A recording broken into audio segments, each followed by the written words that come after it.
కానీ ఇది భలే ఎంటర్టైన్మెంట్లే ఉంటుంది. అదే ఇది ఇది ట్రైనింగ్ ఉంటేనే లేకపోతే నడువు నొప్పి ట్రాంపోలైన్ కదా.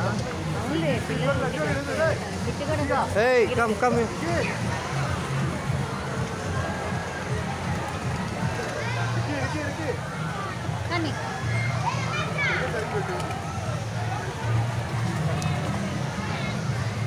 ఎక్కడికమ్మా లక్కీ నువ్వు వెళ్ళడం బ్యాక్ బ్యాక్ బ్యాక్ బ్యాక్ ఇల్లు అమ్మాయిని కుదురుతున్నాడు కిందట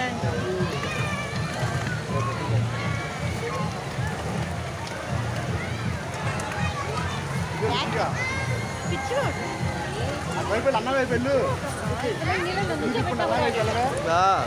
బీచ్కి వెళ్దాం. అబ్బాయి బర్త్డే అయ్యాక